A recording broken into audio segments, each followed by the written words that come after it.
Nous sommes le 19 juillet, on a prévu un débat sur un aspect de la révolution espagnole, intitulé donc une révolution trahie, c'est-à-dire voir un peu, peut-être en interne et aussi à l'externe de la révolution espagnole, qu'est-ce qui s'est passé qui a contribué à son échec. Alors peut-être au préalable, parce que comme sûrement les connaissances sont très hétérogènes, un bref rappel d'une chose très générale sur l'Assemblée nationale espagnole dans les années 30, puis on retrouvera dans le vif du sujet, et puis s'il y a des précisions à faire, on essaiera de les apporter. Donc, simplement, donc, en termes très très généraux, rappeler que l'Espagne dans les années 30, c'est un pays essentiellement agricole, avec un prolétariat agricole extrêmement important, notamment dans le sud, les latifundistes qui possèdent massivement la terre, et puis des paysans sans terre, des journaliers qui travaillent dans des conditions assez misérables dans le sud. Mais c'est aussi un pays industriel dans le nord, en Catalogne et au Pays des Pays-Basques, parfois avec des industries de pointe d'ailleurs, même si l'Espagne est peut-être un peu en retard sur l'industrialisation par rapport aux autres pays européens. Et là-dedans, un contexte socioculturel particulier, avec notamment le poids d'une église omniprésente. Je n'ai plus en tête un pourcentage de curés, nonnes, moines qu'il y a dans la société espagnole, mais c'est un pourcentage significatif, genre 5 ou 10% de la population dans les ordres qui est rattaché. Un poids d'une armée qui est également extrêmement fort. Là aussi, l'Espagne, depuis l'époque coloniale, pratiquement n'a fait aucune guerre, ça n'empêche pas d'avoir un nombre de généraux, de capitaines, colonels, etc., extrêmement fort, et l'armée coloniale au Maroc. Tout ça faisant un bloc traditionnel extrêmement fort, traditionnaliste, tendance monarchiste, monarchiste, l'autre côté. Et dans les forces entre guillemets de gauche, pour faire très simple, on trouve d'abord le Parti socialiste ouvrier espagnol, et son syndicat qui est l'UGT, l'Union générale des travailleurs, auquel le mot socialiste n'est pas usurpé, voilà, il n'a rien à voir avec le Parti socialiste d'aujourd'hui en termes de revendication d'idéologie, ça se caractérise comme un Parti socialiste, certes social-démocrate, mais pouvoir éventuellement inspirer à l'aventure. Un Parti communiste particulièrement faible. L'Espagne est un des pays où le Parti communiste ne s'est jamais implanté, donc dans les années 30, ils sont une secte comme nous actuellement, plus. Et un mouvement extrêmement massif qui s'appelle la CNPD, une confédération anarcho-syndicaliste, dont on parlera beaucoup, extrêmement implanté dans certaines régions comme la Catalogne, l'Andalousie, le Levant, beaucoup moins implanté dans d'autres régions comme le Pays Basque. Donc une implantation très hétérogène. Et une organisation qui a, on va le voir, des aspirations révolutionnaires extrêmement fortes, tant et si bien d'ailleurs que plusieurs fois des groupes de la CNT, localement au moins, ont essayé de déclencher la révolution syndicale. Un village anarcho-syndicaliste peut se mettre à une question jusqu'à ce qu'il se fasse massacrer. Donc il y avait une tendance comme ça à passer à l'acte très fort. Donc ça c'est un petit peu le contexte général. Quelques points de chronologie. L'Espagne a oscillé entre monarchie absolue et république une fois, et la dernière fois, donc c'est le 14 avril 1931, je me refuse les circonstances exactes, mais la République a pu être proclamée à ce moment-là. Ça passe plus ou moins bien par rapport aux forces bien sûr nationalistes, et ce qui ne va pas du tout passer, c'est qu'en 1936, une coalition de gauche va gagner les élections. Donc, le Parti socialiste, oui, et donc cette arrivée au pouvoir de cette coalition de gauche va amener une réaction très forte des forces traditionnalistes, c'est-à-dire de l'armée, sous forme de coup d'État. Donc le coup d'État va être organisé à partir de l'armée, qui était quand même essentiellement très à droite, quelques entités, dont la marine. Le gros des troupes était resté réaliste. Et donc, il y a un soulèvement qui est organisé le 18 juillet 1936, à partir de la base du Maroc, puisque un gros contingent de troupes espagnoles sont au Maroc, notamment la région métropolitaine. Et donc ce soulèvement a lieu, et face à ce soulèvement, il y a deux types de réactions. Les républicains socialistes qui n'y croient pas, il y a un mot célèbre du président Hassan, qui était le président de la République, donc le 18 au soir, on lui annonce que les troupes se sont soulevées, et il a ce très joli mot, il se lève, moi je me couche. Il se couche. Voilà, il fait en sorte de mots. Voilà, et la réaction d'une grande part de la population, on appelle de la CNT très largement, en tout cas c'est la CNT qui se trouve à tête, qui a été, dès que ça a été connu, c'est il a fallu à peu près un jour, ils se étaient dans la rue pour taper sur ce qui veut dire militaire à où ils étaient. Et donc, notamment en Catalogne, mais aussi dans le Béarn, en Andalousie, à Barcelone, les casernes ont été prises d'assaut, en tant que les militaires sont défendus, ils se sont passés des fourrades. C'était très, très gentil.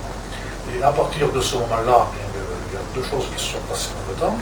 D'une part, un front de guerre, c'est-à-dire qu'au Maroc, il n'y a pas eu de soulèvement antifasciste, donc à partir du Maroc, les militaires, et puis dans quelques régions où ils étaient bien installés, comme la Navarre, où il n'y a pas eu de antifasciste non plus, quelques villes où les garnisons n'ont pas pu être dérogées, un front militaire a avancé du sud vers le nord en écrasant petit à petit ceux qui étaient fascistes. Sous des avions monarchistes et sous des monarchistes, avec l'appui d'ailleurs des Anglais de Mussolini militaire, et le développement de l'histoire fait par la version espagnole, par la version allemande de ces guerres, c'est en Espagne. Et donc ça c'est une première chose, donc une guerre, qui a d'abord été une guerre de guérilla, puis une guerre plus frontale, ça on peut en parler. Et dans les régions où la CNT était majoritaire ou suffisamment forte, une révolution sociale, c'est-à-dire que les gens qui ont bloqué l'expansion de l'armée, très spontanément, on dit, attends, ça va pas se faire tirer dessus, ils montent sur une république qui ne nous intéresse pas beaucoup. Et donc, ils ont fait ce qu'ils avaient l'intention de faire, c'est-à-dire qu'ils se sont mis en autogestion. Et donc, suivant les endroits, suivant la population qui est représentée, ça peut aller de collectivisation totale, notamment dans certaines zones agricoles, mais aussi dans certaines industries, c'est-à-dire les paysans, les ouvriers, les propriétés collectives, on va travailler ensemble, et puis à des formes moins radicales, là où c'est difficile de faire autrement. Il y a deux choses à noter sur ce plan-là qui me semblent importantes, c'est que beaucoup de gens de l'UGT, dans certaines régions au moins, ont participé à ces collectivités. Et tout s'est impulsé par la CNT, les socialistes de base, ouvriers, très souvent y ont participé. Et de fait, certaines collectivités, si on regarde, si on retrouve les documents, elles s'appellent collectivités celles de l'UGT. Qui fonctionnaient en communisme libertaire. Et la deuxième chose, c'est que, qui me semble étonnante de vous, c'est que dans toutes ces industries, les patrons ont été dessaisis de la propriété, mais ni jetés en prison, ni tués, et qu'on leur a même proposé de travailler dans la collectivité en étant quelqu'un comme quelqu'un d'autre. Ce que d'ailleurs, on certainement confus. C'est une petite anecdote d'une autre état d'esprit dans lequel ça s'est passé. Bon, peut-être maintenant rentrer un peu plus dans le sujet, sauf si vous aviez des questions à poser de votre général. Il faut bien recadrer un peu les faits comme ce qui a été fait, parce que la première chose quand on parle comme ça, c'est de connaître les faits pour ensuite pouvoir en débattre. Ça semble nécessaire. Alors aujourd'hui, nous vivons la célébration du moment historique. Et moi, ce que j'avais proposé de faire, c'était de faire à partir d'un bouquin qui est l'ouvrage de Michael Amoros, qui, à ma connaissance, n'a pas été traduit en français, qui s'appelle La Révolution traditionnelle, la Révolution trahie, la véritable histoire de Baïlous, qui est un révolutionnaire anarcho-syndicaliste, et des amis de Dorothy. Alors cet ouvrage, il présente effectivement la trajectoire d'un révolutionnaire catalan, qui a participé aux événements de 1936 et aux événements de mai 1937. Il présente l'évolution de cette personne, et dans cet ouvrage, moi ce qui m'a interpellé, c'est comment est décortiquée l'action contre-révolutionnaire des comités nationaux et régionaux de la CNT. Je dis bien l'action contre-révolutionnaire. À savoir que nous, comme on l'a vu ce matin avec le copain Godichaud, il a très bien expliqué ce qu'est l'histoire et l'importance de la mémoire en tant qu'expérience du mouvement ouvrier. dans son introduction, qu'est-ce que nous dit Michael Amoros sur l'histoire. Je vais vous le lire parce que ça me semble primordial. Il cite d'abord Walter Benjamin. Les morts non plus ne seront pas à l'abri de l'ennemi, quand celui-ci sera vainqueur. Et cet ennemi n'a pas cessé de vaincre. Ça veut dire quoi? Que l'ennemi, et on le voit encore aujourd'hui dans la confusion qui règne au niveau des célébrations 1936, 1939, République ou Révolution, la confusion, c'est le jeu de l'idéologie dominante. C'est-à-dire qu'aujourd'hui encore, il faut les rappeler que le 19 juillet, c'est la commémoration de l'anniversaire de la Révolution espagnole, et non pas l'anniversaire de la République espagnole. Je fais allusion au célèbre. Et Amoros lo dirá, primero se hace la historia, y luego hay que combatir por ella.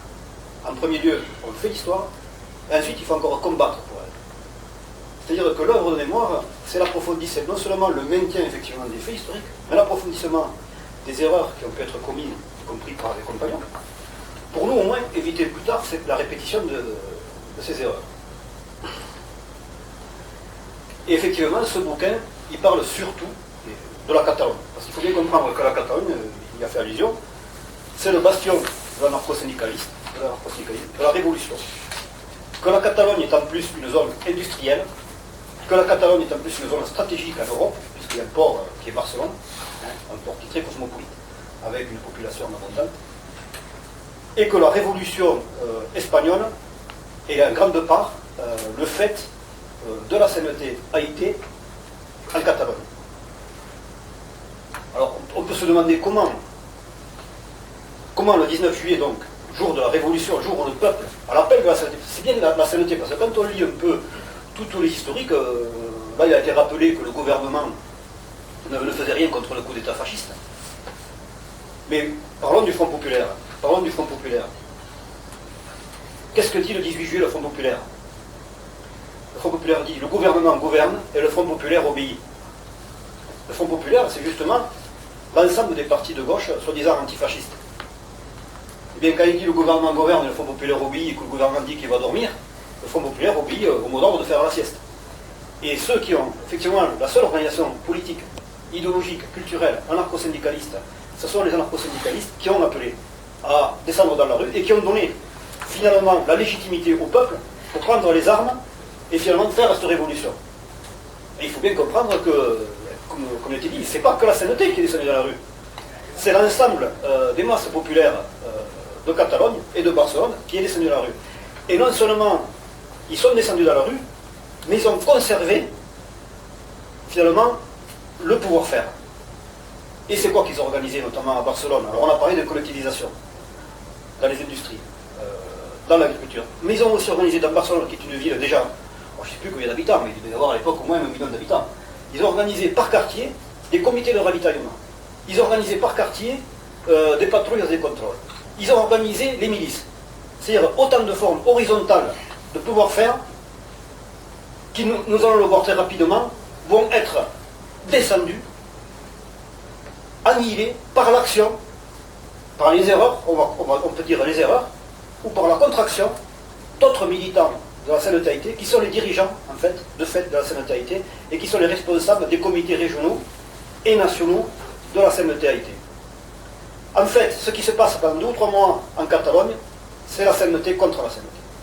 C'est-à-dire que le 19 juillet, le peuple en armes et les militants de la CNT ont le pouvoir. Ils ont le pouvoir. Alors, certains diront, comme Santillán, que ce pouvoir, c'est celui du peuple. Donc la CNT n'a pas à ir a por el todo, c'est-à-dire à faire sa dictature. Très bien, c'est une pensée très noble. Mais 3 mois plus tard, nous verrons qu'au nom de ça, la CNT va rentrer au gouvernement de la Généralité, ses dirigeants vont rentrer et ne plus faire attention au peuple.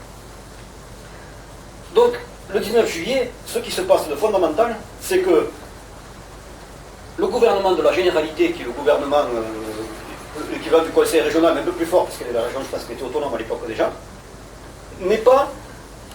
est respecté. Alors, je vais vous lire les mots de Santillán, qui est un de ses dirigeants de la CNT à l'époque. Alors, qu'est-ce qui se passe selon lui? Parce que moi, j'aime bien aller jusqu'au fond des choses. Les forces armées ont fusionné avec le peuple.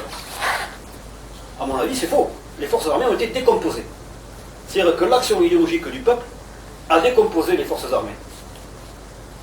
Et se había constituido de repente algo superior a los partidos y tendencias. Tout d'un coup, avait surgi quelque chose de supérieur aux partis de tendance. Très bien, formidable.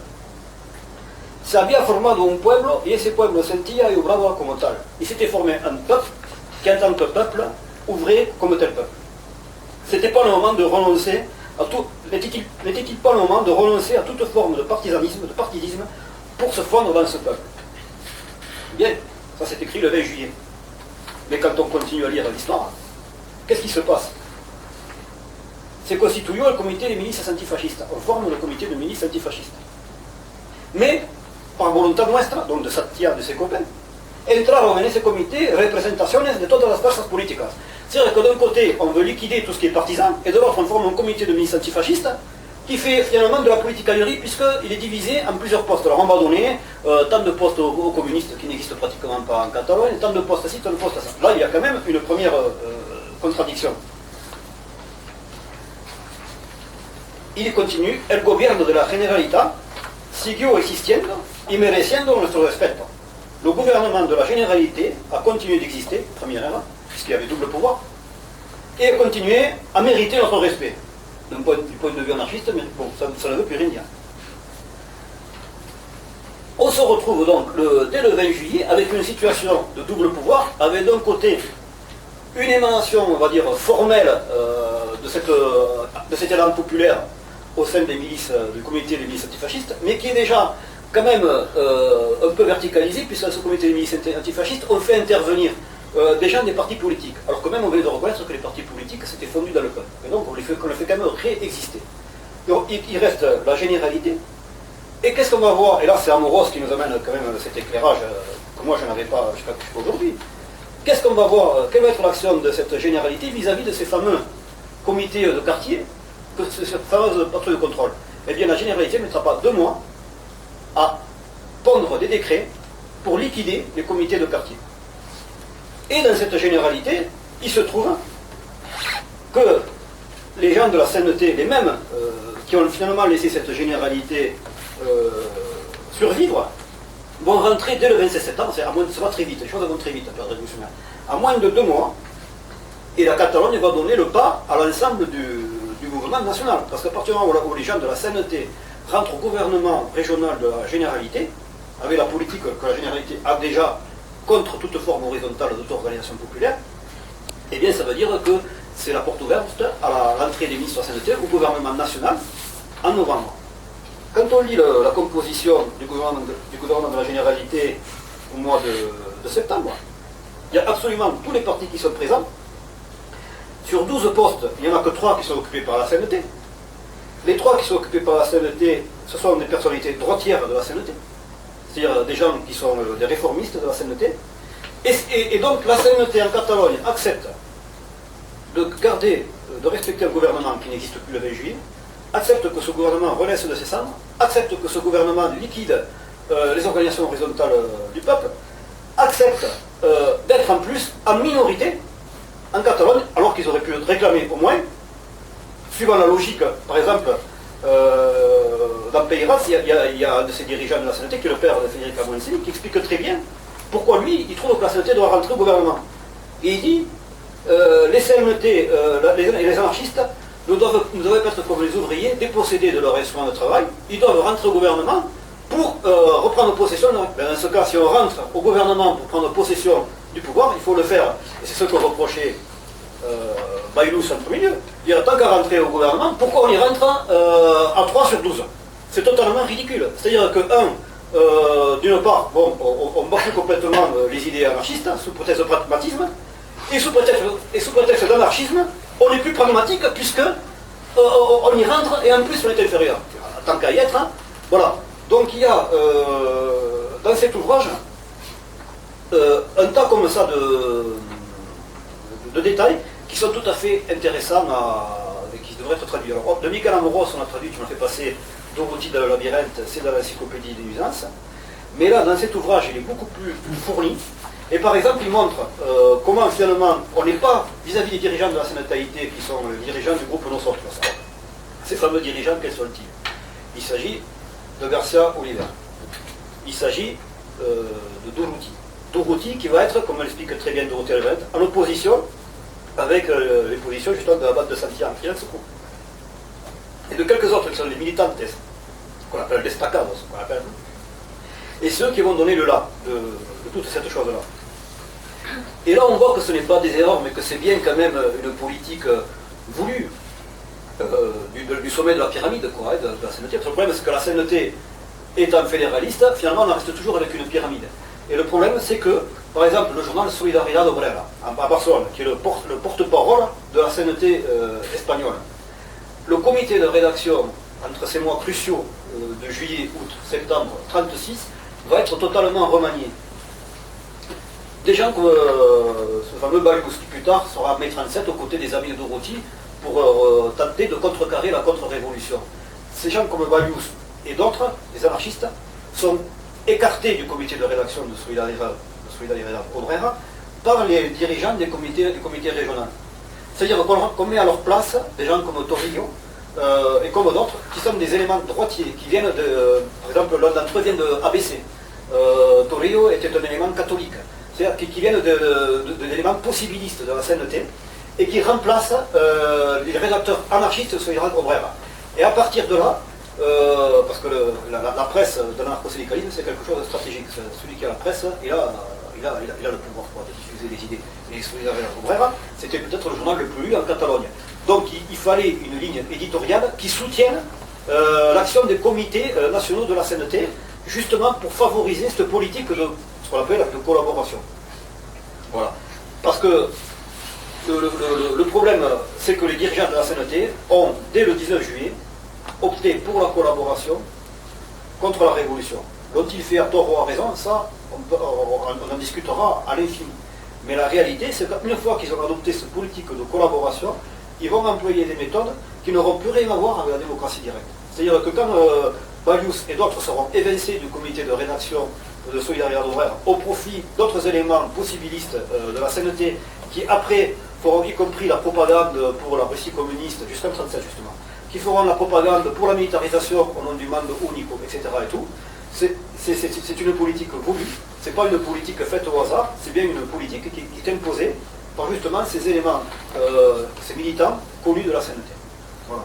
Donc, et ça pose quand même, c'est une expérience qu'il faut assumer, moi à mon avis, qu'il faut connaître, et qui nous démontre par A plus B que ce qu'il faut favoriser en période révolutionnaire, c'est bien la capacité des masses à s'auto-organiser dans des assemblées, dans des organisations horizontales, en réseau, et non pas de compter sur la politique politicienne, sur des formes pyramidales d'organisation. Il faut toujours avoir ça en tête, que ce qu'il nous faut faire, c'est libérer la capacité des masses à réaliser leur émancipation, et non pas prendre le pouvoir de coercition pour, au nom de stratégies plus ou moins habiles, on l'a vu là, parce que ça mènera à la défaite, au nom de stratégies plus ou moins habiles, exercer un pouvoir politicien sur ces masses. Voilà. Je crois que là, la révolution, finalement, elle aurait pu être vaincue, etc. Mais les analyses qui ont été faites à cette époque-là, il y a eu une suppression des comités de base, militarisation. Pareil pour le front d'Aragon, à un moment donné, si on veut parler même il y avait un élan révolutionnaire à Barcelone. C'est-à-dire que très rapidement, les gens se sont organisés eux-mêmes pour marcher sur Saragosse, qui était aussi un bastion de l'anarcho-syndicalisme, et Saragosse qui était occupé par les forces réactionnaires. Et les gens se sont organisés pour foncer tout droit vers Saragosse. Avec à sa tête, Durruti aussi, pour échapper à ce climat de politicaillerie un peu qui commençait à Barcelone très rapidement, quoi, pour éviter de rester au Conseil général, s'est mis à la tête de cette colonne. Cette colonne, ils ont pris des techniciens militaires avec eux. Et ces techniciens militaires leur ont dit, ne foncez pas devant, ne foncez pas, parce que vous pourriez être pris de flanc par les fascistes. Et du coup, le front, ils ont créé un front à 30 ou 40 km de Saragosse, parce qu'ils ont fait une politique, ils ont obéi aux techniciens militaires. Mais l'élan révolutionnaire, ça n'a rien à voir avec la guerre militariste. C'est-à-dire qu'ils auraient pu, à mon avis, avec l'élan révolutionnaire, foncer directement sur Barcelone sans tenir compte des marches de flanc et de contre-flanc. ça n'a plus rien à voir. Vous avez l'exemple en France de Valmy. Valmy, c'est une bataille qui a été gagnée par l'idéologie, c'est-à-dire que les forces adverses étaient décomposées. Voilà, pour plusieurs raisons. Et quand on mène une guerre comme ça, révolutionnaire, c'est les idées, c'est l'élan révolutionnaire qui compte, et ce n'est pas des tactiques militaristes. Et surtout dans un premier temps. Et à partir du moment où le front s'est figé dans l'Aragon, et à partir du moment où le gouvernement a pondu ses décrets, etc., et tout, l'élan révolutionnaire a été brisé. Et de toute façon, à partir de là, c'est ce qui a été dit en préambule, à partir du moment où on brisait l'élan révolutionnaire, on brisait aussi les raisons pour lesquelles les gens pouvaient se battre pour la République et contre le fascisme. Parce que les raisons essentielles du peuple espagnol pour se battre, c'était la liberté et la justice sociale. C'était pas se battre pour un drapeau ou pour un... Donc voilà, je laisse ouvert le débat. Il y a beaucoup de choses à dire, c'est une situation très très complexe, avec beaucoup d'éléments. Voilà, je laisse le débat ouvert.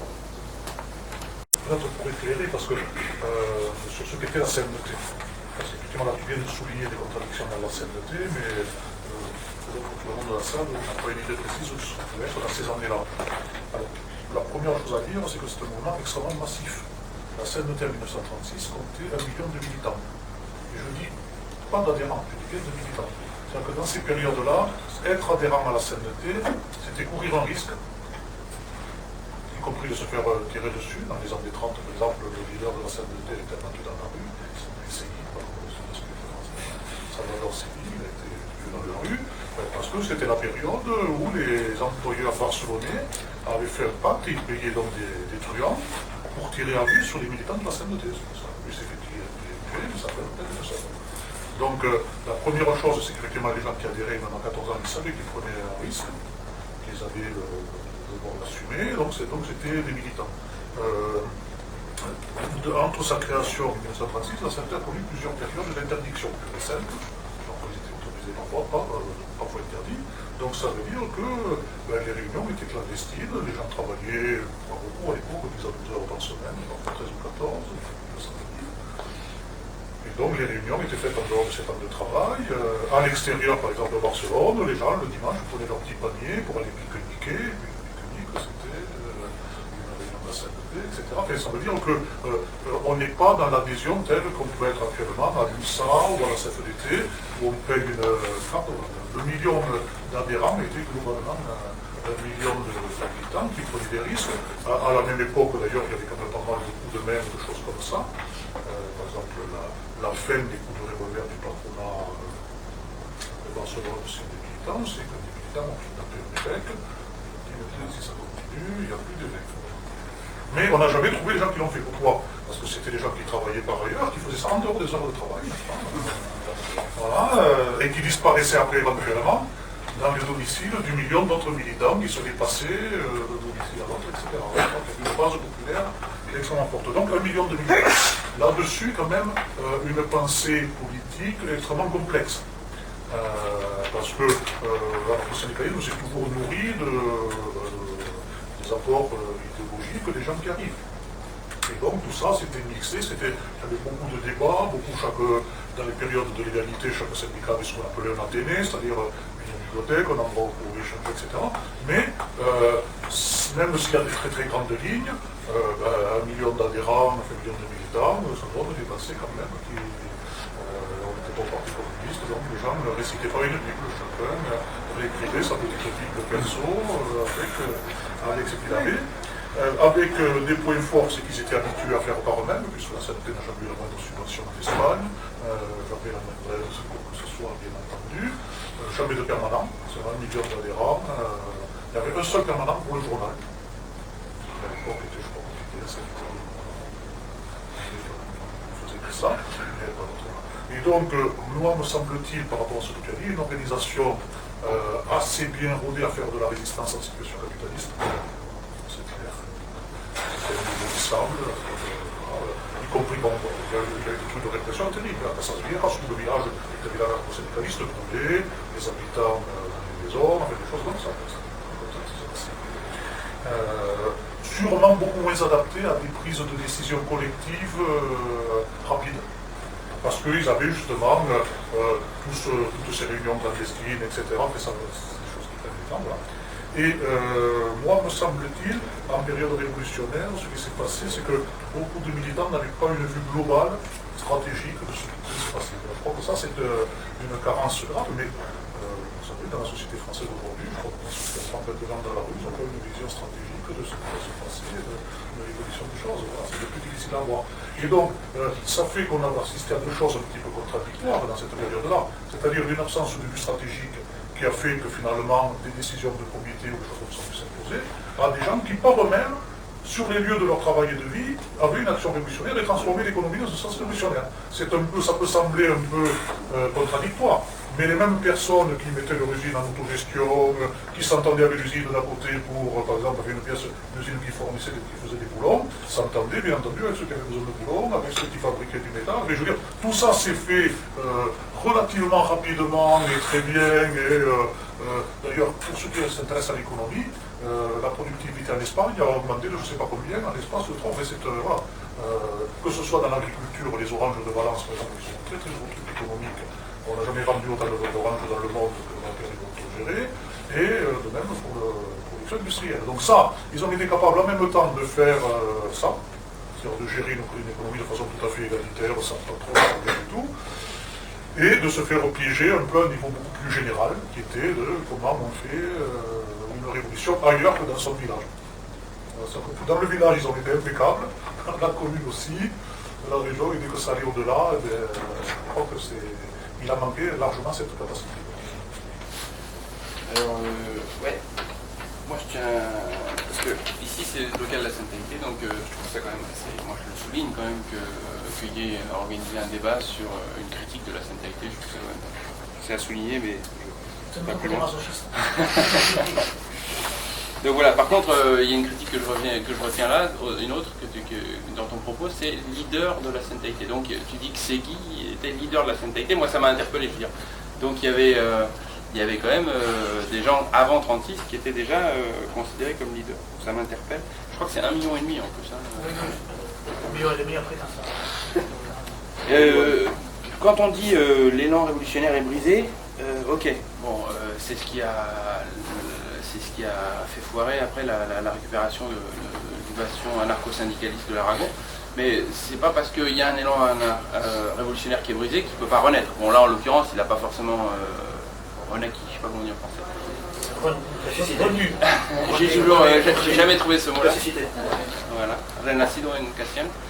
Et donc, mais je veux dire, c'est juste pour souligner que c'est pas parce que dans une situation révolutionnaire, il y a un élan révolutionnaire qui est brisé, que tout de suite il faut dire ah putain l'élan révolutionnaire est brisé, les mecs vont rentrer chez nous. Non, ça peut renaître. Hein. Il n'y a pas les situations. Dire, les leçons de l'histoire, c'est un peu le débat d'aujourd'hui. Je veux dire, c'est quelles leçons peut-on tirer des erreurs de l'histoire. Et moi je pense que bon voilà il faut qu'on parle aussi du processus, puisque tout tient dans le mot processus. Je veux dire, j'ai entendu, je ne sais pas dans quel débat, un jour, que la révolution, tant qu'elle n'était pas gagnée, elle était perdue. Mais voilà, je veux dire, c'est de la palissade, mais en même temps, ça veut dire ce que ça veut dire. C'est-à-dire que voilà, la révolution, c'est sur la longueur, c'est pas le grand soir, c'est qu'il y a tout un travail, et que ce genre de débat-là, encore une fois, permet justement de souligner les erreurs. Et pour moi, il faut qu'un débat comme ça, justement, la volonté première d'un débat comme ça, c'est effectivement de comprendre le contexte de l'époque, mais aussi de faire une comparaison avec l'actualité, et de voir que d'ailleurs, on n'est pas dans le même contexte, etc., etc. Et je pense que le débat, il devrait aussi parler du processus révolutionnaire d'aujourd'hui. Voilà. Pas rester effectivement que dans le passé, mais parler de présent et de futur. Mais bon, je saute peut-être des étapes, puisqu'on est dans l'autocritique du passé. Voilà. Et par rapport au passé, moi je sais pas, tu dis par rapport aux décisions rapides, tu dis peut-être que les décisions étaient moins rapides. Peut-être pas, parce que peut-être qu'au bout d'un certain moment, il y a eu, puisque c'est 50 ans de processus révolutionnaire, peut-être qu'au bout d'un certain moment, les réunions, les comités de quartier, etc., les comités de village, d'usines, etc., de la CNT, au bout d'un certain... Au début, ça a peut-être été difficile de passer justement du consensus, d'un mode de décision finalement hiérarchique à un mode de décision consensus, Mais peut-être qu'au fur et à mesure, grâce à l'émancipation individuelle et collective de ces gens-là, qui cherchaient toujours à savoir plus, à comprendre plus et à s'émanciper plus, et ben peut-être que finalement les décisions se sont accélérées. Pour moi, le consensus, c'est peut-être effectivement un mode de fonctionnement qui peut être cause de ralentissement, mais pas forcément toujours. Voilà. C'est juste un détail. Le bouquin La Révolution traditionnelle résume bien les compromis politiciens à quoi la CNT a été s'est compromis, quoi, et qui s'est même mis complètement à l'écart de la base.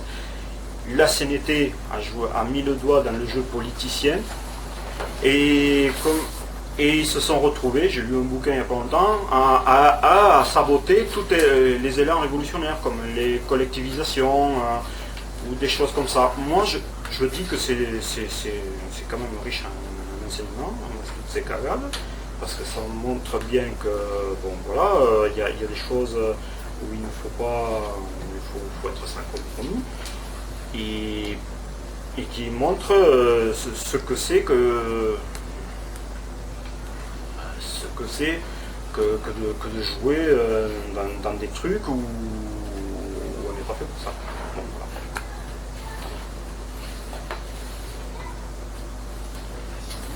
voilà. Peut-être 2-3 précisions historiques. Dans la spécialiste de la CNT, c'est la Solidarité internationale antifasciste. Donc 2-3 précisions pour montrer effectivement à quel point il peut y avoir une déconnexion entre la base révolutionnaire et la direction. Si je me rappelle bien, tout début juin 1937, donc juste après les journées de mai 37 à Barcelone, le comité régional de la CNT de Catalogne demande au comité régional de la SIA, qui est lié organiquement, de tout faire pour travailler avec les communistes sur le terrain pour continuer l'effort de solidarité humanitaire entrepris, etc., etc. Genre 15 jours après que se soit donné un coup de fusil sur la gueule dans Barcelone, on dit bon ben là il s'est rien passé, on va faire copain, on va continuer. Donc il y a quand même à l'époque une réaction de la base. Qu'est-ce que je vous dis, qu'est-ce qui se passe? C'est vrai qu'on n'a pas beaucoup parlé, mais les amis de route, qui à ce moment-là sont extrêmement minoritaires, qui essayent de réorienter la CNT vers son activité révolutionnaire, ne comprend pas, et c'est à partir véritablement de juin 37 qu'on a les amis de Routy qui vont donner une critique de la CNT en interne, mais voire même en externe, parce qu'il faut quand même savoir que la CNT à l'extérieur, aux organisations avec lesquelles elle travaille en France et dans d'autres pays d'Europe, demande de ne pas faire de critique publique de son action. Et ce sont effectivement les dirigeants comme Saint-Yann, etc., qui disent non, on ne critique pas à l'extérieur. La seule organisation en France qui va critiquer l'organisation de la CNT, c'est la FAF, Fédération anarchiste française. La CGTSA va le faire, mais beaucoup plus tard et beaucoup moins fortement que ce que peut le faire la FAF.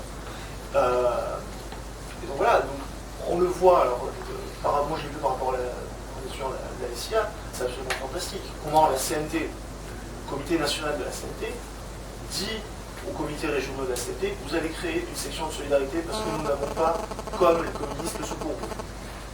Donc vous allez faire quelque chose pour que nous puissions nous développer des endroits où nous ne sommes pas développés. On s'en fout avec qui vous le faites avec les socialistes, vous le faites avec l'UGT, vous le faites avec le POUM, etc., etc. Vous faites quelque chose comme ça, on emmerde les communistes, on les fout, alors même si c'est avec des ecclésiastiques et tout, on s'en fout, on prend tout. Et la base va le faire, mais la base va quand même émettre de très grosses critiques. Le problème, c'est que ces critiques-là, bizarrement, elles n'arrivent jamais à remonter aux comités nationaux ou aux comités régionaux.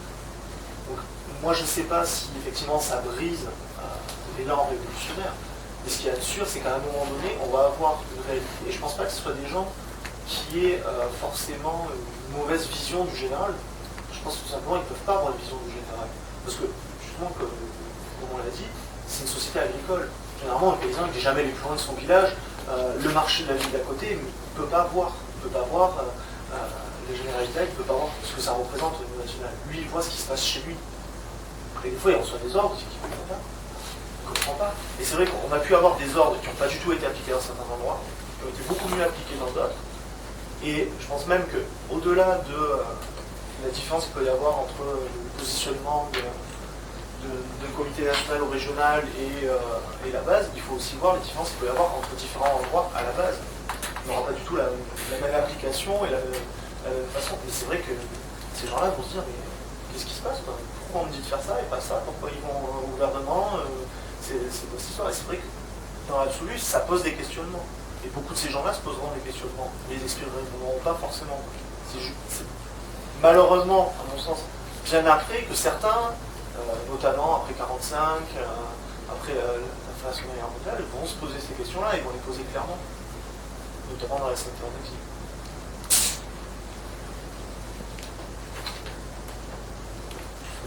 En ce qui me concerne, moi j'ai discuté ce matin avec 3 ou 4 vieux là, et il y en a un qui a eu une discussion à peu près intéressante et quand même qui m'a dit que lui était anarchiste, qu'à l'époque il avait 8 ans au début de la guerre. Et que ce qu'il regrette, c'est que les anarchistes de la CNT, ils n'aient pas soutenu l'effort de la Première République. Il trouve déjà que l'entrée au gouvernement de la CNT en 1936, c'est déjà trop tard. Et pour m'argumenter ça, et pour m'argumenter ça, il me sort une phrase de Dorouti, que je ne connaissais pas d'ailleurs, pas Dorouti, mais la phrase, c'est que on peut renoncer à tout, mais sauf à vaincre. Donc je me dis, moi, est-ce que il faut pour autant, et ça je ne l'ai pas dit parce que je n'ai pas eu la présence d'esprit, est-ce que pour autant il faut tout accepter? Est-ce que justement accepter n'importe quoi, ce n'est pas renoncer à vaincre, justement? Et là je rejoins un peu ce que le compagnon ici a dit, c'est que ça ouvre la porte, ce genre de confusion, ces idées qui sont mal comprises, à des choses qui se sont passées comme à Barcelone, où, sous prétexte de respecter les autres, on laisse pénétrer des forces politiques contraires justement à la révolution. Parce que c'est ça qui s'est passé.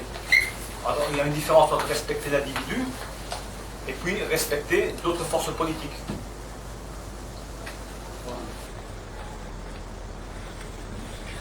Par rapport à ce que tu disais, effectivement, quand tu dis que ce sont des paysans, oui, c'est bien l'introduction, c'est-à-dire qu'il y a une absence de vision générale, bien que la CNT fait un effort culturel extraordinaire.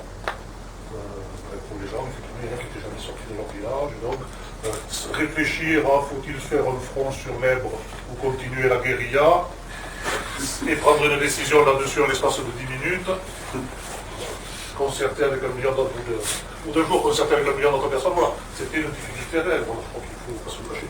Après, le problème, c'est que pour essayer de comprendre la CNT, il faudrait faire une espèce de véritable ethnologie, ethnographie, parce que c'est un mouvement très complexe, 50 ans d'histoire, 1 million de personnes, effectivement des gens très différents, parfois certains des trotskistes, les trantistes, voilà, puis des trantistes, dans certains endroits, des catholiques pratiquants, catholiques anarcho-syndicalistes, ça me semble un peu bizarre, j'en ai connu. Ça peut sembler un peu bizarre, mais eux résolvaient leurs contradictions, ils avaient décidé que je étais anarcho-syndicaliste. Mais je plaisante à peine, voilà. Je veux dire, c'est un mouvement populaire. C'est un mouvement populaire avec les contradictions d'un mouvement populaire. Même si poussé sur le fond, là où il voulait aller, il y avait une assez grande homogénéité. Encore autre sur certains points, on pouvait critiquer. Voilà. Et donc, moi je crois que ça, c'est un peu difficile à comprendre pour nous parce qu'il n'y a rien dans le paysage français qui ressemble à ça.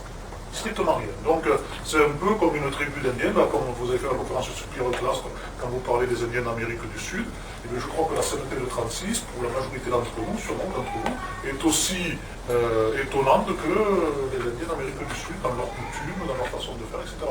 Et moi, j'ai employé le mot leader, effectivement, qui est peut-être pas le bon mot, parce que tout dépend de ce qu'on met derrière.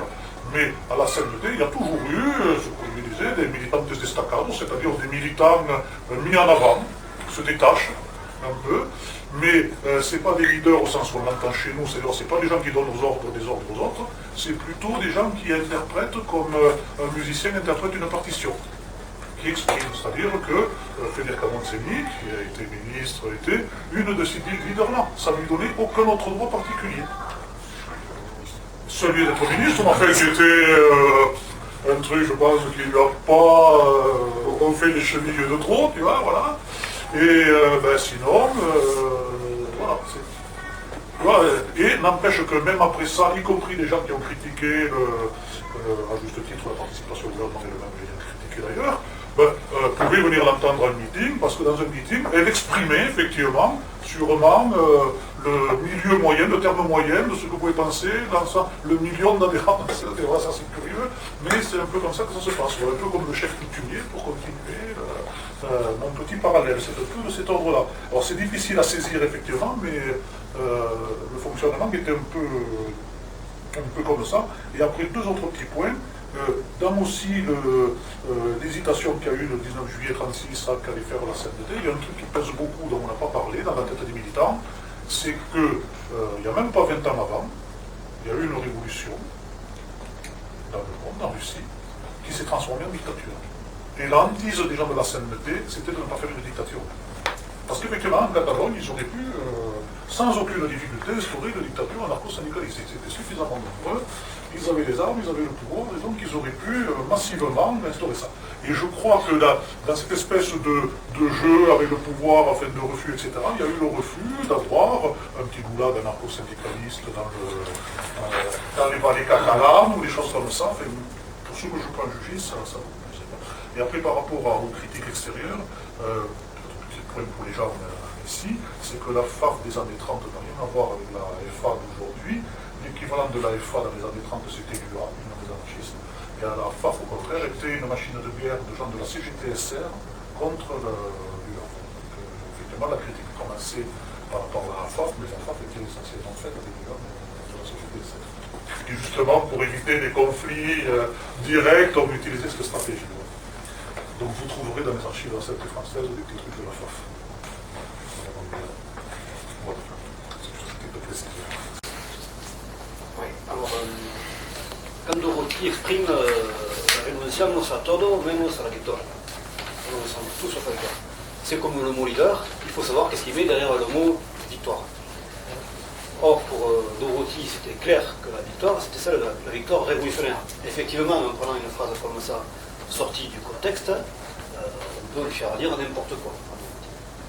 Très certainement, c'est pas établi que Dorothy était tuée par les communistes, mais il est clair que Dorothy a servi la réaction dans le camp républicain. C'est très clair, parce que Dorothy était un leader, de la façon dont ça vient d'être exprimé. C'était quelqu'un. Alors, le leader, c'était quoi la CNT? Effectivement, c'était quelqu'un qui, par son passé de révolutionnaire, par son passé militant, avait la confiance des travailleurs. Voilà, c'était ça. Mais là où d'autres leaders, comme Garcia Oliver et Federica Montseny, ont quand même un peu failli à leur tâche, c'est quand ils ont commencé à expliquer, et là il y a les textes des discours de Montseny, que la révolution espagnole était une révolution nationale et qui comparait la guerre espagnole de 1936 à la guerre de libération contre Napoléon. Et il y avait des accents, y compris nationalistes, dans les discours révolutionnaires. Et ça, de la part de militants de confiance, c'est quand même aller un peu loin, même si on estime tout ce qui a été dit auparavant. Voilà. L'opportunisme, quelque part, bon, il peut être tactique, mais quand l'opportunisme déjà est tactique, mais qu'en plus il s'avère faux, parce que fondamentalement, ça n'a pas amené, même Federica l'a reconnu plus tard, ça n'a rien amené du tout, ça n'a amené que les emmerdements, eh bien, il est quand même à critiquer. Après, bien évidemment, la Catalogne, même si c'était un bastion stratégique, etc., et tout, il y avait tout le reste de l'Espagne, il y avait le monde à prendre en compte, et effectivement, dans la tactique au jour le jour, il y avait peut-être à prendre en compte tous ces aspects, à savoir que, effectivement, le fait de donner, pour les militants de confiance des comités, le fait de donner des postes aux partis politiques en Catalogne, ça équivalait à Madrid à avoir aussi des postes de la CNT, alors que la CNT était minoritaire à Madrid. Voilà, c'était un peu donnant-donnant. Mais dans ce donnant-donnant-là, comme l'exprime Santillán, où il dit moi j'avais confiance au parti, etc. et tout, je crois qu'ils ont fait erreur en faisant confiance au parti, ils ont fait plus confiance au parti qu'en la propre base de la CNT. Et c'est là, moi je trouve que c'est ça qui est dramatique, et c'est que des gens de la CNT de confiance, détachés, qui par le passé, Garcia Oliver, par le passé, il avait pris les armes plusieurs fois, c'était, voilà, et voilà, s'il était là, c'était pas par hasard, quoi. Il avait pris des risques, plus que sa part, et que des gens comme ça tombent si facilement dans l'erreur, quand même, ça doit nous ouvrir les yeux, sur beaucoup de choses, à savoir que, bon, mais on le sait, personne n'est parfait, le pouvoir, bon, il corrompt quand même toujours un peu, il faut s'en méfier. Et voilà, donc, cette histoire-là de la révolution espagnole, l'enseignement, pour moi, il est là. À savoir que même des militants qui ne se sont jamais trompés, jusqu'en 1936, ces gens-là ne s'étaient jamais trompés, et bien en 1936, ils se sont lourdement trompés. Donc ça c'est quand même à retenir, parce que voilà, ils sont allés bien loin. Et pour revenir sur l'histoire de la chefferie, hein, c'est un peu la chefferie en milieu anarcho-syndicaliste, Monseigneur a fait avant 1937, son dernier meeting à Barcelone a été sifflé. C'est-à-dire qu'elle ne pouvait plus parler devant la base confédérale. Parce que les gens, à ce moment-là, n'étaient plus militantes d'Estacada, c'était plus rien du tout. Elle ne pouvait plus prendre la parole au meeting de la CNT. Bon, ça montre quand même que dans la CNT, il y avait une capacité justement déjà d'autocritique et de remise de pendule à l'heure.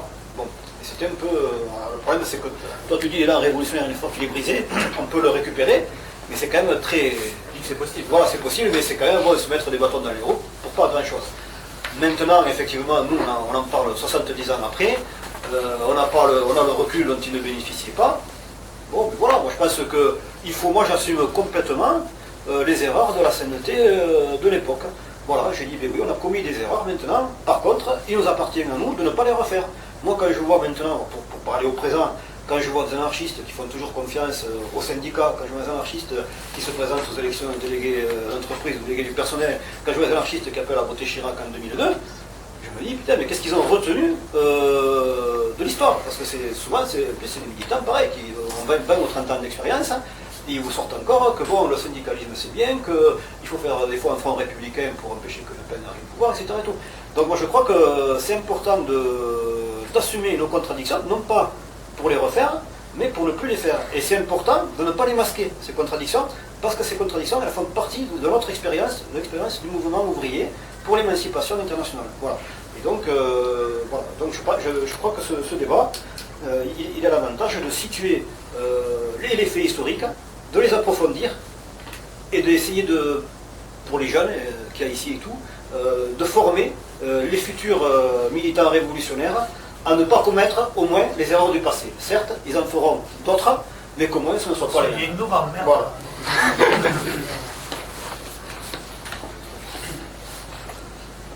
Bon, c'est toujours pareil, c'est toujours pour éviter les erreurs du passé. Et moi, je pense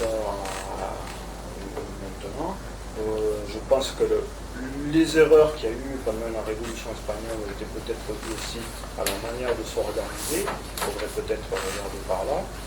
Certaines oppositions communes, certains trucs dont moi personnellement je me méfie, comme la lutte antifasciste ou des choses comme ça.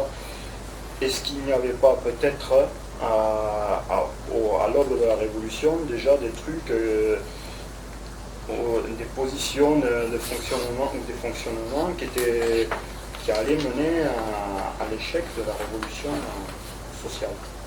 Voilà.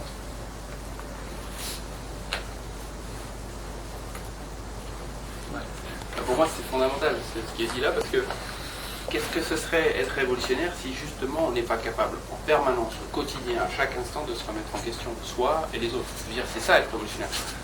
C'est pas seulement remettre les autres en question, c'est remettre la société. Tout a un sens. Il faut pas. C'est les mots, il ne faut pas les fétichiser là, comme ça. Et il y a un sens derrière révolutionnaire. Révolutionnaire, c'est le changement global de la société. Donc on est dans la société, donc forcément. Si tu ne te remets pas toi en question aussi, à un moment donné, il y a un problème. Donc la remise en question, elle est révolutionnaire par essence. À partir du moment où il y a un problème, à partir du moment où il y a de la susceptibilité en milieu révolutionnaire, c'est effectivement un critère favorable à briser l'élan révolutionnaire aussi, à la source. Donc ça, c'est fondamental. La critique, l'autocritique... Et encore une fois, quand on est révolutionnaire, on n'est pas là pour faire le super-héros, V comme Vendetta, etc. C'est pas ça du tout, c'est parce qu'il y a de la misère, c'est parce qu'il y a de l'horreur de la domination, c'est, je le dis à chaque débat, mais c'est 5 enfants qui crèvent de faim toutes les 5 secondes, etc. Pas besoin de faire un dessin. Donc, c'est pas pour être un super-héros de Hollywood, c'est par rapport à cet esprit de justice. Et par rapport à ça, donc, si on est sincère dans notre démarche, il faut absolument être capable en permanence de pouvoir remettre tout en question, en permanence. Et ça, c'est valable pour tout le monde. À chaque instant, il faut être capable de tout remettre en permanence. en question. Donc, moi, je pense que c'est quand même important d'effectivement dire le principe de la critique, de l'autocritique en l'occurrence, d'un mouvement historique, d'un processus donc, c'est effectivement très important de connaître le contexte. C'est fondamental parce que tu ne peux pas discuter un truc que tu ne connais pas à la base. Ça c'est basique. Mais si on est sincère dans l'esprit, dans la démarche de la critique, il faut justement aussi, pour pouvoir critiquer, sortir du contexte et se rappeler quels sont les fondamentaux de base. C'est parce qu'on connaît le contexte d'abord et qu'on en sort, qu'on peut critiquer, qu'on peut justement dire, bon ben là on s'est planté par rapport aux valeurs anarchistes, on n'aurait jamais dû faire ça. C'est pas les intentions des acteurs de l'époque qui sont critiquées. On n'est pas en train de critiquer, tiens là il a fait ça et puis finalement ça a abouti, ça a participé à l'échec du processus ouvrier. Donc comme il a fait ça à ce moment-là, c'est un salaud. On n'est pas en train de juger des gens sur leurs intentions. C'est surtout sur les faits, sur les actes. Parce que encore, eux non plus, ils étaient sincères dans leur démarche certainement, et enfin il y en avait qui étaient des pervers et des contre-révolutionnaires ou des infiltrés, etc. Mais tous ceux qui ont fait des erreurs, c'est pas forcément, ils l'ont pas fait pour être contre-révolutionnaires. Donc on n'est pas là en train de juger l'intention des gens, on n'est pas en train de dire ouais ils sont sympas, ils sont cool, ils sont bons, on est en train de dire putain, ce qu'ils ont fait, c'est une connerie. Et ça, pour dire ça, on n'est pas en train de les juger, donc il faut sortir de la culpabilité. On sort du contexte à ce moment-là, on décontextualise et on dit bah ça, la prochaine fois, il ne faudra pas le faire. Voilà. C'est comme ça qu'on avancera. Sinon, si on est à la recherche de fétiches et de modèles héroïques, effectivement, on va toujours répéter toujours les mêmes conneries parce que ah ouais, mais Durruti l'avait fait, ah ouais, donc on va le faire. Bon, par rapport à Durruti, on peut très bien comprendre, justement en recontextualisant, comment Durruti, à cette époque-là, par rapport à ce qui a été dit même ici aujourd'hui, comment il aurait pu éventuellement dire une phrase comme celle-là, si c'est lui qui l'a dite, parce qu'on ne sait pas, mais on peut comprendre tout à fait une phrase où on peut renoncer à tout, sauf à vaincre, en recontextualisant. Parce que, comme on vient de dire que Durruti et les amis Durruti critiquaient, à critiquer, parce que voilà, et à un moment donné, il y a eu une prise de conscience que c'était pas du tout la démarche à adopter. On peut dire, bon ben les mecs, là on s'est un petit peu planté, on peut peut-être renoncer à tout. Donc c'est dans le contexte qu'il peut dire ça dans un discours, etc. Il n'était pas en train d'écrire une thèse sur l'anarchisme, il était en train de faire la révolution au quotidien. Donc quand tu fais la révolution au quotidien, il faut être critique, autocritique, et donc il faut aussi s'accorder une marge de manœuvre, mais il faut pas s'attacher. Moi je me rappelle, il n'y a pas si longtemps que ça, il y a un an, même le 14 décembre dernier, on a fait à Toulouse un rassemblement de soutien aux Grecs. Bon, il y a eu un enregistrement, à un moment donné, il y a un compagnon qui dit liberté, égalité, fraternité, et puis qui dit un autre fois, et qui dit, je sais pas, il dit, c'est ça les valeurs de la France au départ, on est anarchiste, de la République, pardon. Hein? Mais putain, on est dans une manif, on est en train de dire ça, et puis on est en train de parler à des gens qui sont à l'extérieur. C'est pas qu'on est en train de faire des compromis intellectuels, c'est simplement qu'on est dans un contexte qui est très particulier, et on n'est pas en train d'écrire une thèse de l'anarchisme, mais il y a une phrase. Donc sortir une phrase comme ça du contexte, putain, la critique c'est bon, on peut, je veux pas être vulgaire, mais on peut écrire des bouquins là-dessus, mais ça veut pas dire que d'un seul coup, Durruti était devenu Trotskar et qu'il a dit la fin justifie les moyens. Pourtant cette phrase c'est ce que ça veut dire. On peut renoncer à tout sauf à vaincre, ça veut dire la fin justifie les moyens. Peut-être que lui il disait, bon les copains, vous avez fait assez de conneries maintenant, on peut peut-être commencer à penser à la victoire, quoi. C'est peut-être ça aussi que ça veut dire, donc c'est important. Ouais, je lis mes notes. Ouais, et bien justement, dans l'autocritique, le dernier point sur lequel je reviens, pour moi, c'est pas si anecdotique que ça de dire destacado. C'est pas si anecdotique que ça. Mais personne n'a dit que c'est anecdotique. Donc moi je le dis. parce qu'on a rigolé à ce moment-là, donc on peut dire oh, c'est un détail. Or, à mon avis, c'est pas un détail. C'est ça qu'il faut qu'on remette en question. Et je pense que justement, que ce soit la sénilité actuelle ou pas, peu importe, on s'en fout. Et justement, il y a cette remise en question, cette autocritique qui est faite. Et il faut qu'on regarde l'histoire et qu'on dise, tiens, à un moment donné, ces mecs-là, parce que c'est des bons orateurs, parce que c'est des bons acteurs, parce que c'est des bons joueurs de partition, certes, ils se sont déstaqués, Mais ils sont effectivement après devenus ministres, machin, etc., etc. Après, ils ont effectivement reconnu, machin, etc., etc. Mais bon, puisqu'on est dans un débat aujourd'hui de l'autocritique, on ne peut pas faire comme si ça n'avait pas... On est là pour ça. On est là pour critiquer justement ce processus-là. Pas les intentions de ces gens-là, mais dire, tiens, ces mecs-là, ils se sont des staccados, ils se sont des... En français, c'est... détachés, ils ont été mis en avant, et tiens, d'un seul coup, on les a retrouvés les mêmes ministres. Bah, justement, on est là pour critiquer ça. Nous, la sainteté d'aujourd'hui, mais peu importe, c'est pas la secte de la sainteté qui est mis en avance là. C'est simplement qu'au sein de la sainteté, il y a un débat qui est d'actualité depuis de nombreuses années, justement, qui remet, qui a fait une critique profonde de ces processus-là, et qui dit, stop les gars, toute organisation pyramidale amène, mais c'est l'anarchisme de toute façon, amène de toute manière, dans tous les cas, à une stigmatisation de pouvoir, à une prise de pouvoir voulue ou non voulue, mais elle amène forcément une prise de pouvoir, structurellement parlant. Donc, nous, on ne peut pas aujourd'hui ne pas le souligner. Quand il y a une personne justement qui est destacado et qui évolue dans une structure pyramidale, et ben ça donne à la fin les deux éléments, structure pyramidale plus personne destacado, ça donne quelqu'un au pouvoir. Donc, on ne peut pas empêcher aux bons orateurs de s'exprimer, ça il ne faut surtout pas le faire, c'est nivelé par le bas, on peut comparer avec... Enfin bon bref, c'est pas le débat. Par contre, on peut agir sur la structure pyramidale. Et c'est la structure pyramidale, que moi, c'est à ce à quoi je veux amener le débat là, c'est ce à quoi on discute en ce moment au sein de la CNTIT, c'est, depuis des années, c'est le mode de fonctionnement en réseau. Et ça, c'est une solution, justement, pour qu'il n'y ait pas une structure pyramidale qui puisse, à un moment donné, répéter ces erreurs dont on parle depuis ce matin, qui ont finalement, après 50 ans de dure construction, de dizaines de milliers de morts, etc., et ben, qui finalement, les mecs, ils se sont plantés, quoi. Enfin, les mecs et les nanas. Donc, réseau, fédéralisme, ça, c'est de l'anarchisme, quoi. Et tout ce qui peut correspondre à une structure pyramidale, c'est forcément à combattre.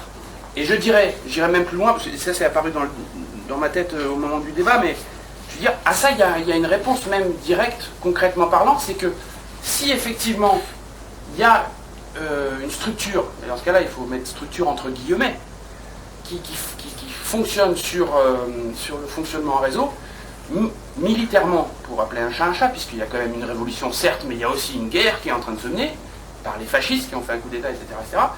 Si, à la base, si c'est la base qui fonctionne avec des groupes libres et souverains en réseau, eh ben, militairement, il y a peut-être une forme concrète qui correspond à ce mode d'organisation. C'est non pas la guerre militarisée, comme tu disais tout à l'heure, c'est la guerre de guérilla.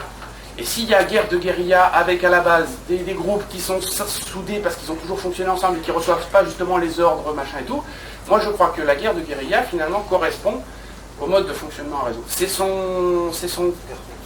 corollaire, je ne sais pas comment on dit. Voilà, voilà. Donc pour moi là, ce que je mets en avant, c'est pas la guerre de guérilla, c'est le mode de fonctionnement en réseau. Si on est anarchiste, il faut être cohérent. On est pris dans... Enfin, vous avez compris. Il faut être cohérent de toute manière, en tout cas temporellement. Pour les anarcho-syndicalistes, le fond et la forme, enfin, le fond, c'est-à-dire la révolution libertaire, va de pair avec la forme. C'est-à-dire qu'on peut tout abandonner. Et si on abandonne la forme, par exemple le despote éclairé ou Dieu va vous apporter la solution, pour moi c'est foutu. C'est biaisé d'avance. Voilà. Après, on va revenir sur la CNT. En 1936, la CNT c'est quand même quelque chose qui est encore assez récent. Il faut voir que ça a quand même une explosion en nombre d'adhérents, c'est 1 million de personnes, en pas tant de temps que ça, c'est quand même une grande réussite. Après, le problème, c'est ça, c'est qu'on puisse parler de base et de sauver. Dans une organisation libertaire, c'est déjà un échec. C'est que déjà, pour ce là c'est quelque chose qui n'a pas marché.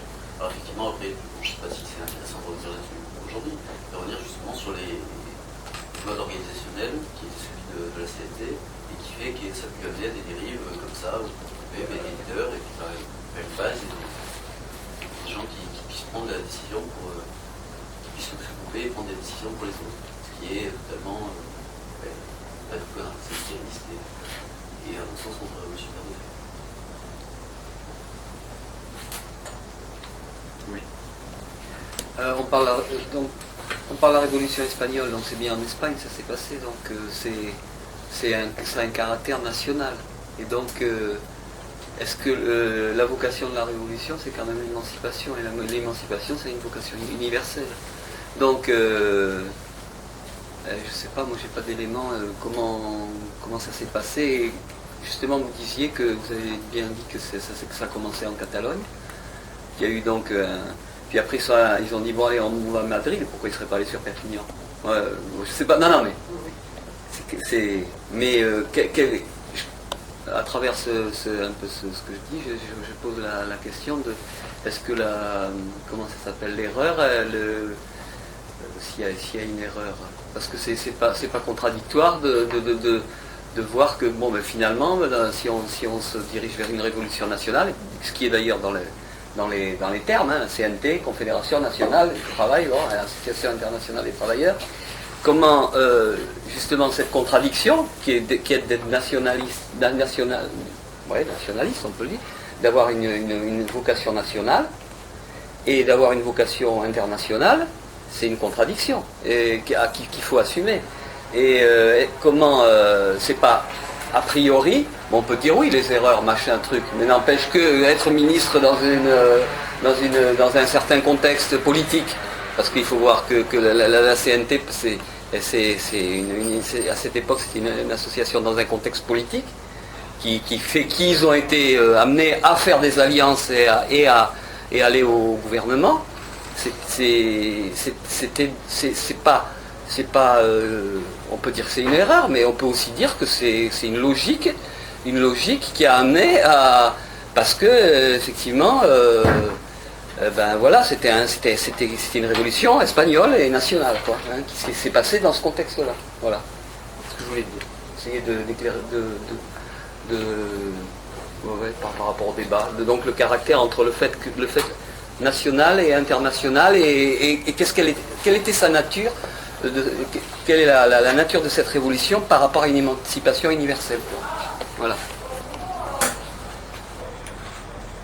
Comme j'ai dit beaucoup de choses, donc je vais essayer de sur 4 points.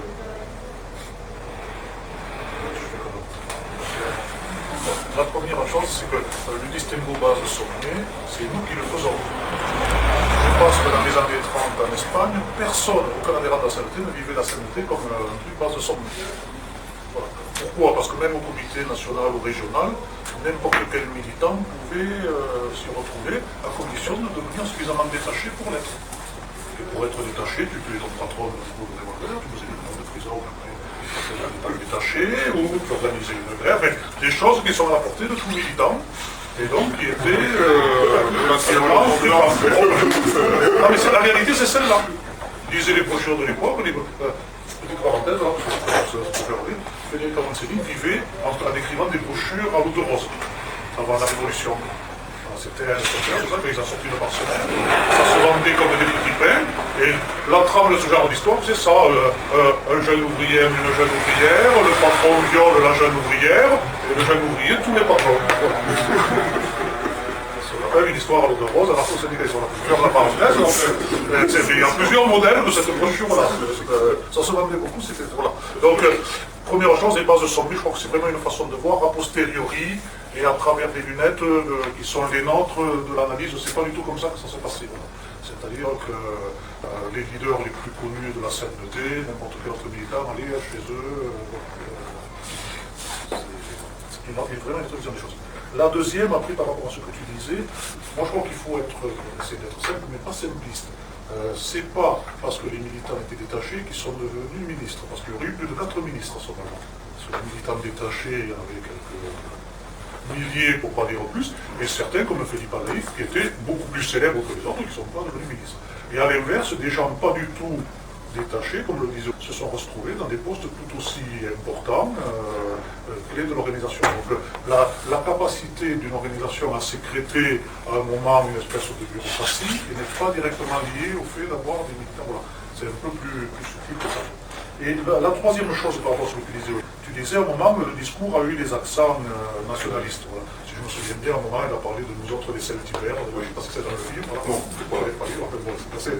Mais si tu veux, moi je crois que le problème, c'est que si tu peux dire ça, c'est que ça préexiste. Et moi je crois que là, ça c'est le point de la clarté idéologique. C'est-à-dire, si Frédéric Amoncini, à un moment, peut dire nous autres, les Celtibères, ça me fait mourir de rire ça, c'est que les gens n'ont pas bien posé la question, ils se considèrent comme... et ça, de fait, moi je ne sais pas comment c'était en 36, mais en 70, par exemple, l'hispanocentrisme des militants de la CNT était quelque chose d'assez atterrant. Et donc ils te disaient, mais on est internationaliste, et nous on disait, oui, la preuve, il y a des Asturiennes, des Andalous, non, ils sont internationalistes, ça me faisait beaucoup rire. Voilà. Et quand on leur disait ça, ils disaient, mais oui, tu vois. Voilà, moi je crois que dans l'idéologie espagnole des années 30, il y avait quelques points qui n'avaient pas été bien creusés. Celui-là, justement, d'ailleurs, au fait, celle qui vous organise cet après-midi est typique. Qu'est-ce qu'il y a? Des gens qui vont danser du flamenco, et d'autres qui vont chanter des rotas, et le troisième, je ne sais pas quoi. Voilà, bon, 70 ans après, quand même, bon, c'est un petit peu fort quand même, l'ancrage, voilà. Donc, moi je crois qu'il y a ça, cette question de la nation, de la nationalité, n'avait pas été assez creusée, de même que tout ce qui tourne autour de la morale, notamment sexuelle, vie individuelle, tout ça. Parce que alors, si vous lisez les textes de l'époque, vous faites les doigts. Pour pas dire, vous faites autre chose, en tout cas, pour ne plus en avoir. Voilà. Donc, voilà, même si... alors, ce qu'il y a de paradoxal, c'est qu'après, sur le plan économique, politique, tout ça, ils avaient une pensée remarquable, surtout pour des gens qui partait de rien, voilà, mais d'où l'intérêt d'avoir quand même, je crois, une vision critique sur la société, et puis sur nos propres idées globales, et ne pas faire un axe de oui, là on est syndicaliste dans la lutte de classe, on est contre le patron, et puis le reste, je crois que voilà, ça c'est le... Et la dernière chose par rapport à la question que tu posais, c'est une question fondamentale. Mais il faut se rappeler que nous sommes en 1936, et qu'en 1936, Hitler est au pouvoir en Allemagne, il y a un certain Mussolini en Italie, il y a un certain Salazar au Portugal, et qu'en France c'est encore le Front populaire, mais que ça va être bientôt Pétain. Autrement dit, la révolution espagnole, elle a lieu dans un contexte de montée du fascisme extraordinaire. Et que, si tu veux, les copains espagnols, qu'est-ce qu'il faut? Ils mettent le feu, alors ils peuvent, chez eux. Pourquoi pas Perpignan? Parce qu'à Perpignan, il y a un anarcho-syndicaliste. Voilà. C'est-à-dire que le reste du mouvement révolutionnaire dans le monde est nul. Soit les gens sont OPC et ils sont dans le pacte Hitler-Staline, tout va bien, soit, il y a pas. Et donc la capacité à exporter manque, et effectivement c'est un des trucs qui va étouffer la révolution, parce que justement les gens qui ont une vue un peu globale comprennent très bien qu'ils ne vont avoir absolument aucune aide de Hitler, Staline, tout ça, voilà, et que l'Espagne a une faible capacité de production d'armes, et certains pensent justement qu'en donnant des gages de démocratie républicaine, sourire, n'est-ce pas, ils vont peut-être avoir des armes de la République française, le premier voisin, de l'Angleterre, et de la République française. Ça n'en passe rien du tout, et voilà. Ça fait partie aussi des choses qui expliquent sûrement la stratégie de certains militants qui se disent, bon, voilà, on est de gentils révolutionnaires, et donc il n'y a pas un ou deux canons qui traînent.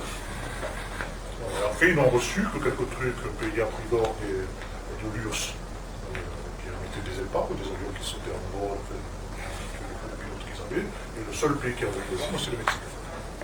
Enfin, c'était loin, donc un bateau de temps en temps.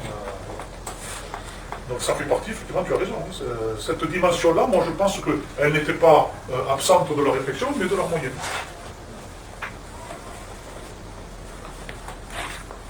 Ouais, on entend autocritique, je crois. Comme c'est lui qui aime bien.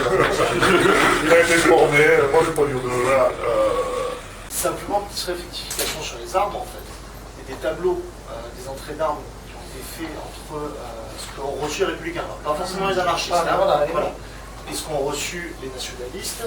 Les républicains, alors on a tous eu dans notre petite histoire où là, les républicains ils se battaient avec des bouts de bois et les nationalistes avaient de bonnes armes, etc. Les républicains n'avaient pas d'armes et tout. Qu'elles étaient mal réparties, ça c'est un fait. Que les communistes se gardent tout de même armes pour elles. Mais les tableaux d'entrée qui ont été faits à l'époque, il y a plus d'armes livrées aux républicains qu'aux nationalistes. petite question, ça prend mon départ, le stock de départ en compte. Voilà. En France, ils avaient une armée hyper équipée. Donc, effectivement, par exemple, ça livrait plus de temps à l'Espagne que les nazis ou... Les autres avaient Voilà. Il n'y a eu que l'agression. Après, c'est des chiffres de chichiers. Oui, non, c'est très important, mais les mecs qui partent avec un stock de départ, si tu veux, considérable. Et en France, effectivement, les mineurs asturiens, quand il faut sauter des tanks, ils le font avec des bouteilles, pas de Coca-Cola, des bouteilles de vin, remplies de pétrole, je sais pas, qu'ils mettent dans le canon du tank. C'est comme ça. Ça se passe dans la région. Et effectivement, quand tu vois Barcelone, quand les gens se lancent à l'assaut de la caserne, il y a un fusil pour 10, n'importe. C'est pour ça qu'ils se lancent à l'assaut de la caserne. Et bien entendu, on va les récupérer, mais je veux dire, les mecs, ils partent, effectivement, après il y a eu des livraisons de sécurité qui sont allés, effectivement, essentiellement, tous les trucs de l'URSS à l'époque. Attention. Et ensuite, sur justement, puisqu'on parle d'autocritique, je pense pas que l'histoire se répète par rapport à tout ça. Il y a eu une situation à l'instant T, à un moment donné, dans un endroit, etc. On ne peut pas dire qu'aujourd'hui, si on avait une situation révolutionnaire, ce serait la même chose. Donc on ne peut pas dire non plus, effectivement, si on peut dire ils ont fait des erreurs, effectivement, on voit les 70 ans de recul. Sur le moment, rien ne nous dit que même avec ces 70 ans de recul-là, on ne ferait pas strictement la même erreur d'une façon détournée. Voire même pire, effectivement, peut-être un petit peu. Mais cette question-là, au-delà de l'autocritique, au-delà de effectivement que l'histoire ne se répète pas, vraiment, ce que pose la Révolution espagnole, c'est la question du pouvoir, de la centralité du pouvoir et de qu'est-ce qu'on fait du pouvoir. Est-ce qu'on se débarrasse du pouvoir, comme l'ont fait certaines communautés d'Aragon, comme l'ont fait certaines communautés de Catalogne, ou est-ce qu'on considère que le pouvoir est toujours là? Et moi j'ai toujours considéré qu'à un moment donné, on pouvait, ça c'est les trotskistes qui vont dire ça, mais oui, on va maintenir un état révolutionnaire pour une période de guerre révolutionnaire, etc. etc. Et le meilleur argument à rétorquer aux trotskistes, etc., c'est justement l'exemple de la CNTSP. Parce que pour moi, c'est là véritablement l'erreur. C'est qu'ils ont effectivement maintenu ce pouvoir, donnant lieu à penser que ce pouvoir pouvait être récupéré. Ce qui s'est passé, c'est véritablement ça le problème de la CNTSP à l'époque. C'est de ne pas voir ce danger-là, c'est de ne pas voir le problème que de maintenir une forme d'État, une forme de pouvoir, ça laisse les fenêtres ouvertes, les portes ouvertes et une autoroute pour que la bourgeoisie, sous les habits du Parti Socialiste, sous les habits du Parti Communiste ou sous les nationalistes, puissent se dire effectivement, ah, bah, tiens, on va le récupérer. Eux-mêmes, même les anarchistes qui veulent la destruction du pouvoir, ont maintenu ce pouvoir-là. C'est vraiment ça. Et c'est vraiment ça aussi, à mon sens, ça c'est plus politique qu'historique, que la Révolution a perdu. Si du jour au lendemain, effectivement, la Catalogne tout entière, une grande partie de l'Aragon, avait eu ce mode d'organisation totalement autogéré, sans maintien de pouvoir, et effectivement sans magouille entre la CNT, le PSUC, le POUM, le poste de ministre, tout ça. Est-ce que véritablement les nationalistes auraient eu intérêt à reprendre une région, un endroit où ce pouvoir était complètement disloqué? C'est vraiment cette question-là qui est super intéressante et qui a été malheureusement très peu traitée. C'est vraiment une question où on parle beaucoup effectivement des erreurs, etc. Mais cette question-là de la centralité du pouvoir et même de la centralité du pouvoir dans les discours des anarchistes, puisqu'on dit bien prendre le pouvoir. Pour moi, en tant qu'anarchiste, ça me pose problème de dire je prends le pouvoir, je ne prends pas le pouvoir, je redistribue le pouvoir.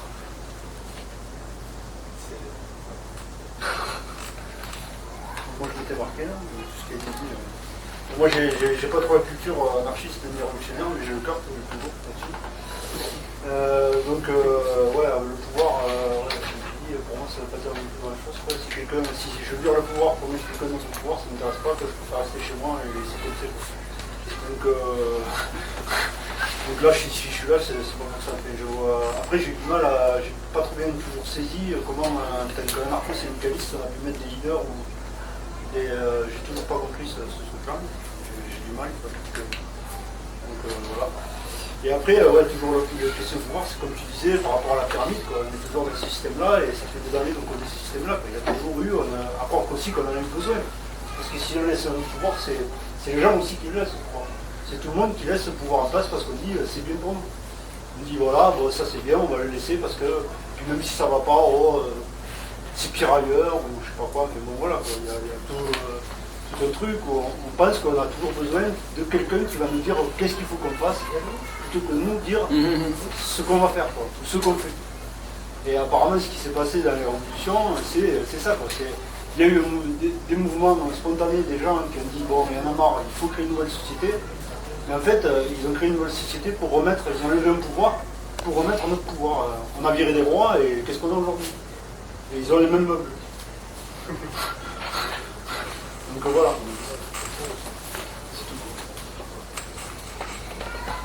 Il y a un bon ouvrage qui a été fait par Peirats, c'est la CNT, la Révolution espagnole. Je ne sais pas si c'était traduit en...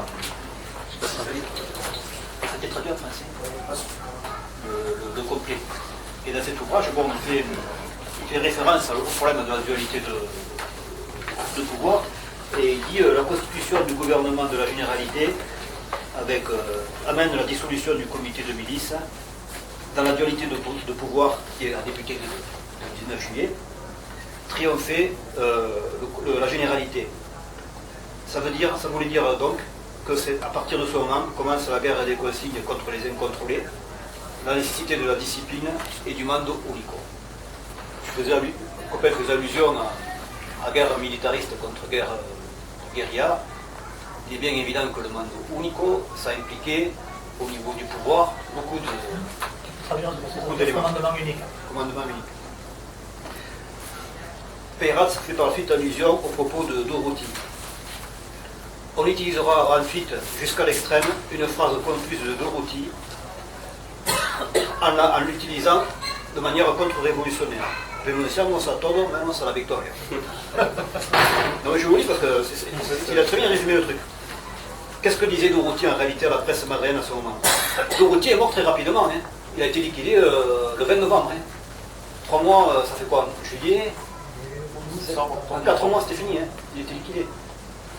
En cuanto a mi columna, estoy satisfecho de ella. Nosotros hacemos la guerra y la revolución al mismo tiempo. C'est-à-dire que pour Dorothy, le problème de la guerre, c'est celui de la révolution et vice-versa. C'était bien la guerre révolutionnaire. Il s'opposait au mando unico, à la militarisation, etc.